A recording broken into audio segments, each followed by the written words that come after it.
शहजाद पूनावाला जी, सबसे पहले आप ही के पास आते हुए, क्या दामाद कार्ड से हरियाणा जीतने की इस बार सोची है बीजेपी ने? क्योंकि इस मुद्दे पर भ्रष्टाचार के इर्द गिर्द पीएम ने बड़ा हमला बोला है कांग्रेस पार्टी पर।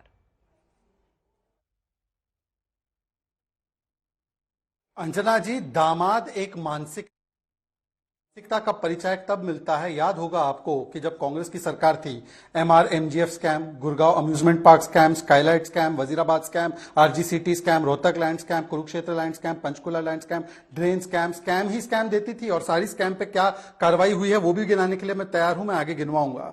आज आप देखिए ना, जहां कांग्रेस गई वहां वहां लूट और महंगाई मचाई और वहां पर बर्बादी की उसने। आज हिमाचल की बात देख लो, वादे तोड़े, वहां पर महंगाई बढ़ाई और वहां पर लोगों को बर्बाद कर दिया। कर्नाटक में आ जाइए, वहां पर तो मुख्यमंत्री, सिटिंग मुख्यमंत्री के खिलाफ जिस प्रकार से मूडा लैंड स्कैम पर हाईकोर्ट ने क्या टिप्पणी की है कि chief minister is behind this scam, Chief Minister must be investigated, his family has benefited. It is not possible that investigation cannot take place against Chief Minister.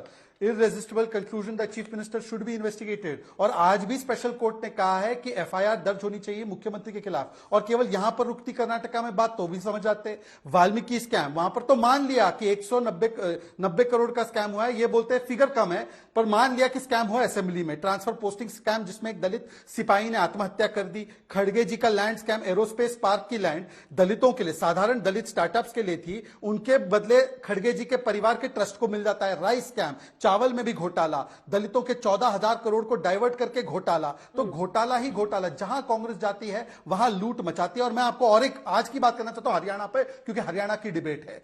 यह है एक बहुत ही होनहार शमशेर सिंह गोगी, कांग्रेस के होनहार विधायक है। सुनिए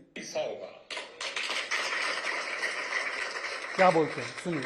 और जब सरकार के अंदर संघ का हिस्सा होगा तो अपने रिश्तेदारों ने भी खुश करेंगे, अपन जो बाहर से हमारी मदद में आ रहे, भाईचारे ने भी करेंगे और पहले अपना घर तो भरेंगे, अपना घर पहले भरेंगे, ये अपने दामादों का घर पहले भरेंगे। गन्नौर के प्रत्याशी कुलदीप शर्मा बोलते हैं कि हम खर्ची और पर्ची पर फिर से लौट आएंगे। मतलब जॉब जो है नॉर्मली नहीं दी जाएगी, जॉब केवल खर्ची पर्ची पर दी जाएगी। जय तीरथ दहिया जो 2 बार के विधायक है, वो बोलते हैं हमारी तो पार्टी के टिकट बिक रहे हैं, बाकी क्या क्या बिकेगा आप देख लीजिए। शारदा राठौड़ कहती है कि चमड़ी और दमड़ी के हिसाब से हमें टिकट मिलते हैं। 10 सेकंड और, बहुत महत्वपूर्ण विषय है, बहुत महत्वपूर्ण अंजना जी। चमड़ी और दमड़ी मतलब सेक्सुअल फेवर एंड करप्शन। अब तो कांग्रेस सत्ता में नहीं आई, वहां पर वो महिलाओं का शोषण कर रही है। और आखिरी में कुमारी शैलजा, जो शायद आपको भी इंटरव्यू कल दे रही थी, कुमारी शैलजा बोल रही है टिकटों में बंटवारे में बहुत बड़ा अन्याय हो गया। अभी आलोक शर्मा जी इतना बड़ा बड़ा ज्ञान बांट रहे थे ना, उनसे बोलिए अधिकृत रूप से कुमारी जी को एक बार सीएम घोषित कर दे, सीएम चेहरा। एक बार अभय दुबे जी, पूरा शो निकल जाएगा। अभय दुबे जी की जुबान से निकल नहीं पाएगा कि कुमारी शैलजा जी सीएम कैंडिडेट, क्योंकि हुड्डा जी का फोन आ जाएगा, सीधा डायरेक्ट ऑन एयर आ जाएगा फोन कि अभय जी कैसे बोल दिया तुमने।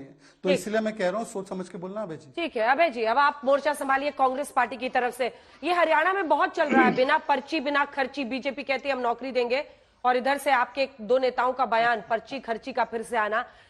देखिए, वो कह रहे हैं कि दामाद दरअसल भ्रष्टाचार का एक प्रतीक बनाकर बीजेपी कांग्रेस पार्टी के खिलाफ रख रही है। वहां पर आपका उस पर जवाब, भ्रष्टाचार के सीधे आरोप पर। काली कमाई के भाजपाई घर जमाई, जो मारते हैं लंबे हाथ, हमें दृष्टांत देते हैं, भ्रष्टाचार की बात बताते हैं प्रधानमंत्री जी। पूरे देश भर में घूम के भ्रष्टाचारी इकट्ठे कर लिए हैं। और सबसे बड़े तो आपके दोनों दामाद, वो घर जमाई अडानी अंबानी। अब पूरा हरियाणा ये कह रहा था कि जैसे 9 साल में खट्टर साहब को हटाया, मोदी जी की रैली मत दीजिएगा, पूरे साफ हो जाएंगे। तो मुझे लगता है भाजपाई सत्ता के ताबूत में आखिरी कील ठोकने के लिए प्रधानमंत्री जी हरियाणा की भूमि पर आ गए।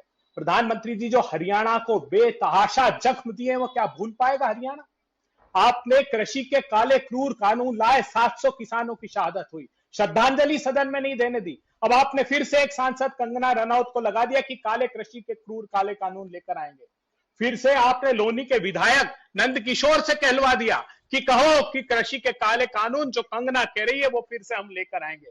प्रधानमंत्री जी, करनाल के वो आयुष सिन्हा एसडीएम के माध्यम से खट्टर साहब ने जो आदेश दिलवाया था कि किसान एक कदम भी आगे बढ़े तो सिर को लहू लुहान कर देना, और मार मार के लहू लुहान कर दिया, ये किसान भूल पाएंगे? शुभकरण के सिर में 5 से गोली मार दी प्रधानमंत्री जी। एक किसान जो अपने फसलों के दाम मांगने दिल्ली के दरवाजे पर आया था और सर्वोच्च अदालत चले गए कि हम जांच नहीं चाहते, क्या किसान माफ कर पाएगा? और किसके कहने से कृषि के काले कानून लाए थे? इस पन्ने से बड़ा खुलासा हुआ है। एक अमेरिका का उद्योगपति था जिसने नीति आयोग में दस्तावेज दिए थे, शरद काले, जिसने कहा था कि ये कृषि के क्रूर काले कानून लेकर आइए। प्रधानमंत्री जी, ये देश आपको माफ करने वाला नहीं है। 50 बड़े पूर्व मंत्री, विधायक, पूर्व सांसद आपकी पार्टी को छोड़कर चले गए, 50 से ज्यादा। और कौन कौन? ओबीसी वर्ग का आपका अध्यक्ष, ओबीसी का जो भारतीय जनता पार्टी का मोर्चे का अध्यक्ष है, किसान मोर्चे का अध्यक्ष सुखविंदर कांडा, वो आपकी पार्टी को छोड़कर क्यों चला गया जानते हैं आप? क्योंकि आरक्षण पर आपने आघात किया। आप कहते थे 400 सीटें दीजिए, हम आरक्षण संविधान को बदल देंगे, आरक्षण पर आघात करेंगे। 240 सीटें आने के बाद भी आरक्षण पर वार किया। 45 पदों की lateral entry, deputy secretary, secretary, director के पद, वो तो भला हो राहुल गांधी जी ने मुखरता से आवाज उठाई और आपको उस पर रोक लगानी पड़ी। प्रधानमंत्री जी, सार्वजनिक उपक्रमों में क्या दिया लोकसभा में जवाब? 4,80,000 पद हैं एससी एसटी ओबीसी के, शेड्यूल कास्ट के 1,80,000 पद आपने कहा समाप्त कर दिए जाएंगे। 1,02,000 पद शेड्यूल ट्राइब के आपने कहा समाप्त कर दिए जाएंगे। ओबीसी के 1,90,000 पद आपने कहा समाप्त कर दिए जाएंगे। आरक्षण पर आप वार कर रहे हैं, प्रधानमंत्री क्षमा नहीं किया जाएगा। और बेटियों को घसीट घसीट के मारा आपने। बड़े ओलंपियंस की बात करते थे, वहां गोल्ड मेडलिस्ट बेटियां जब दिल्ली के दरवाजे पर आई कि यौन शोषण हो रहा है, प्रधानमंत्री जी आपको नाम से संबोधित करते थे आप उस बेटी को, लेकिन आपने उसको प्रोटेक्शन नहीं दिया और दिल्ली के दरवाजे पर घसीट के आपकी पुलिस ने मारा। क्या आरोप था आपके सांसद? जवान किसान पहलवान का मुद्दा है, पहलवान पर मैं उनसे जवाब लूंगी। तो सर एक सेकंड अभय जी, कुमारी शैलजा पर आपने कुछ नहीं कहा। उन्होंने कहा कि एक महिला के तौर पर, एक दलित समाज के नेता के भी तौर पर उनको सीएम बनने का पूरा हक है, इस पर आपने कुछ नहीं बोला। और जल्दी से एक बार बता दीजिएगा ना कि अभी तक राहुल जी की कितनी रैली हुई है हरियाणा में?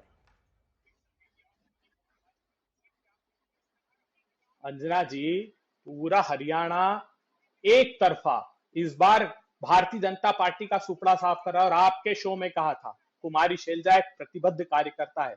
हर एक व्यक्ति की अपेक्षा, अगर वो सार्वजनिक जीवन में काम करता है तो सर्वोच्च पद पर पहुंचने की। इससे बड़ा वक्तव्य हो सकता है कि वो कांग्रेस के तिरंगे में लपेट कर जाना पसंद करेंगी, जैसे उनके पिता अपने उनको तिरंगे को आत्मसात कांग्रेस के किया। भारतीय जनता पार्टी की तरह सत्ता की भूख में नहीं है। हम लोग पूरी दृढ़ इच्छा शक्ति के साथ कोशिश करेंगे कि समर्थन मूल्य का राष्ट्रव्यापी कानून बने, जैसा राहुल गांधी जी ने कहा है। जातिगत सर्वेक्षण हो ताकि दलित समाज को। प्रधानमंत्री जी, आप तो उत्तर प्रदेश से आते हैं। हिंदुस्तान के सबसे ज्यादा 23.7% दलितों पर अत्याचार उत्तर प्रदेश में होते हैं। 12,221 मुकदमे दलितों पर अत्याचार के उत्तर प्रदेश में हुए।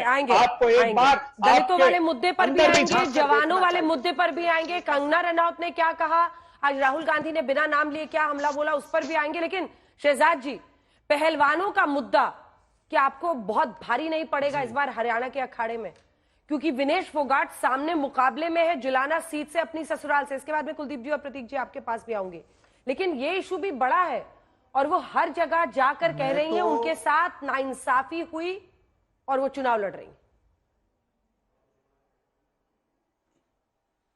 देखिए, ऐसा है कि कुमारी शैलजा के विषय में अभी अभय जी ने कहा कि वो कार्यकर्ता है, वो भी लड़ सकती है, वो भी देख सकती है सपना मुख्यमंत्री बनने का। मान्यवर वो लड़ना चाहती थी, टिकट नहीं दिया आपने, तो अभी घोषित कर दीजिए अंजना का शो समाप्त हो उससे पहले कि हम उनको चुनाव लड़वा देंगे। उनकी तो लड़ाई ये थी कि मुझे चुनाव लड़ने दो। एनीवे, अभय दुबे जी कुछ बोले और कुमारी शैलजा कुछ झेले, इन दोनों में बड़ा अंतर है। चमड़ी दमड़ी वाली पार्टी बता रही है महिलाओं के बारे में कि सिमी जॉन जिसके साथ कास्टिंग काउच केरल में हुआ वो बता रही है। कठुआ में जिसका इस्तीफा मांगते थे लाल सिंह को स्टार प्रचारक बना दिया। एक 8 साल की बच्ची के बलात्कारी के समर्थक को प्रियंका वाड्रा ने टिकट दे दिया। वो हमको पहलवान बेटियों के बारे में बता रहे हैं। अंतर हम में और आप में यही है अभय जी कि आपने लाल सिंह पर आरोप लगाया कि बलात्कारियों का समर्थन किया, आपने बृजभूषण पर आरोप लगाया, 4 लेवल की कार्रवाई हमने की और आपने तो लाल सिंह को ही अपना एक एमएलए बनाने के लिए प्रयास करना शुरू कर दिया। आपने तो सिमी जॉन को ही निकाल दिया पार्टी से। आपने प्रियंका चतुर्वेदी को, राधिका खेड़ा को, बड़ी तमाम नेताओं को, सिमी रोजबेल जॉन को, अभी ये शारदा राठौड़ को निकाल देंगे। आपने ना कठुआ पे कुछ बोला, ना कन्नौज पे कुछ बोला, ना केरल पे कुछ बोला, ना कोलकाता पे कुछ बोला, कैसे खामोश हो गए। परंतु आपको पोजीशनिंग करनी की महिलाओं के विषय में बहुत ठीक है, सिर्फ 2 लाइन का जवाब मैंने आपके बीच में नहीं बोला अभय जी, आप बहुत ज्ञानी व्यक्ति हैं। पूरा कर लीजिए। हाँ, 2 लाइन। मैं तो कह रहा हूं, अब मैं कंगना वाले विषय को एड्रेस कर ही देता हूं, क्योंकि कंगना वाले विषय पे मैं, देखिए बीच में रनिंग कमेंट्री मत कीजिए अभय जी, मैं आपकी बात पूरे सम्मान से सुन रहा था। देखिए कंगना वाले विषय को अभी समाप्त करते हैं और इसको एड्रेस करते हैं। कंगना ने जो बोला वो पार्टी की लाइन नहीं है, पार्टी की विचारधारा नहीं है। कंगना ने स्वयं आके अपने बयानों को विड्रॉ किया। पर अंजना जी, अब इस सवाल का जवाब जरूर लेना। कांग्रेस पार्टी के 2019 के मैनिफेस्टो में एक नहीं 2 बार लिखा है एपीएमसी और एसेंशियल कमोडिटी एक्ट हम लोग खत्म कर देंगे, अमेंड नहीं खत्म कर देंगे। आज तक 2019 का मैनिफेस्टो कांग्रेस ने ऑफिशियली विड्रॉ किया है, पॉइंट 1। पॉइंट 2, केरल में जहां पर राहुल गांधी बहुत लंबे समय तक सांसद थे वहां पर एपीएमसी एक्ट नहीं है। पॉइंट 3, पंजाब के कांग्रेस पार्टी के 2017 के मैनिफेस्टो में एपीएमसी को हटाने की मांग थी, क्या उसको विड्रॉ किया है? चौथा, आम आदमी पार्टी के भी 2016 के मैनिफेस्टो में, पंजाब के इस 2016 के एंड में आया था, उन्होंने उसको डाला था कि एपीएमसी को हम लोग अमेंड कर देंगे, अब एपीएमसी को हम लोग हटा देंगे। क्या उन्होंने उसको विड्रॉ किया? सबसे पहले फार्म लॉस को नोटिफाई करने वाली पार्टी कौन सी थी? आम आदमी पार्टी। और इसीलिए मैं आज पूछना चाहता हूं अभय जी से, इधर उधर ना जाए, कुमारी शैलजा को चुनाव लड़ाएंगे, पॉइंट 1। कठुआ वाले को टिकट क्यों दिया, पॉइंट 2। और एपीएमसी के विषय में जो आपके 2019 के मैनिफेस्टो में है, ऑफिशियली बोलिए अंजना के शो में, क्योंकि लाखों लोग देख रहे हैं, हम गलती कर गए थे उसको लाल कर, हम नाक रगड़कर माफी मांगते हैं, उसको विड्रॉ करते हैं। बताइए, अभी बोलिए, अभी बोले कंगना ने विड्रॉ कर दिया, आप कब विड्रॉ कर रहे हैं? 24 फसलों के एमएसपी पर भी जल्दी से, पहले एक बार सुना देते हैं अभय जी, जवाब दीजिएगा, जल्दी से सुना देते हैं कंगना ने क्या कहा है आज, कंगना रनौत ने, और उसके बाद बिना नाम लिए राहुल गांधी ने क्या हमला। जब फार्मर्स लॉ प्रपोज हुए थे तो हम बहुत सारे लोगों ने जो है उनका समर्थन किया था, लेकिन बड़ी ही संवेदनशीलता से और सहानुभूति से हमारे माननीय प्रधानमंत्री जी ने वो लॉज जो थे वापस ले लिए थे। और ये हम सब कार्यकर्ताओं का कर्तव्य बनता है कि हम उनके शब्दों की गरिमा रखें। मुझे ये बात भी ध्यान रखनी होगी कि मैं अब एक कलाकार नहीं, भारतीय जनता पार्टी की कार्यकर्ता हूँ, और मेरे ओपिनियंस अपने नहीं होने चाहिए, वो पार्टी का स्टैंड होना चाहिए। तो अगर मैंने अपने शब्दों से और अपनी सोच से किसी को डिसअपॉइंट किया है, मुझे खेद रहेगा। I take my words back. Thank you. BJP के जो लोग होते हैं ये आइडियाज को टेस्ट करते रहते हैं। ये किसी से कहते हैं कि आप ये आइडिया पब्लिक में रखिए और फिर रिएक्शन देखते हैं। यही हुआ है। उनके एक सांसद ने किसान कानून, जो काले कानून थे, उनको रिवाइव करने की बात की है।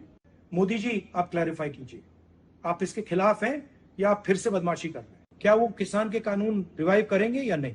और अगर करेंगे तो फिर मैं आपको गारंटी दे रहा हूं कि इंडिया गठबंधन पूरा इनके खिलाफ खड़ा हो जाएगा।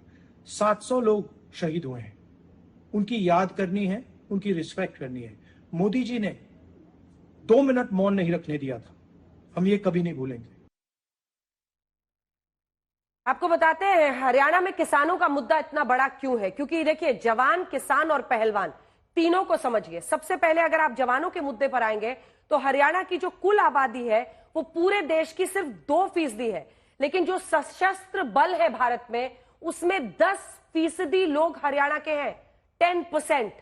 और इसीलिए प्रधानमंत्री ने आज कहा कि देखिए अनुच्छेद 370 35 की वापसी, पत्थरबाजी की वापसी वाले एनसी के एजेंडे पर कांग्रेस चल रही है, और हरियाणा के ही वो जवान है जो जम्मू कश्मीर में पत्थरबाजी का सामना करते हैं, उन्हीं पर पत्थर फेंके जाते हैं। अब आपको जल्दी से बता देते हैं इसी के साथ साथ किसानों वाला, आखिर किसानों का मुद्दा इतना बड़ा वहां पर क्यों है। कृषि प्रधान प्रदेश है, 70% आबादी कृषि से यहां पर जुड़ी हुई है। यही नहीं, प्रदेश की जो 35 सीटें हैं, 35 सीट्स वो किसान बहुल मानी जाती है।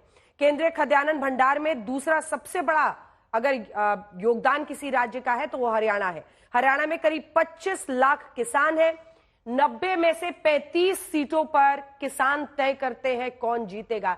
अरे अभय जी, जब प्रधानमंत्री ने पहले ही वापस ले लिए तीनों कानून, तो पुरानी बातों को उठाकर क्या एक बार फिर से भ्रम फैलाने की कोशिश है? आप लोग कह रहे हैं राहुल गांधी के आरक्षण वाले बयान पर देखिए ये लोग झूठ फैला रहे हैं, तो इस पर भी तो झूठ फैलाने से समान ही हो गया ना। 3 कृषि कानून तो पीएम ने बहुत पहले वापस ले लिए हैं।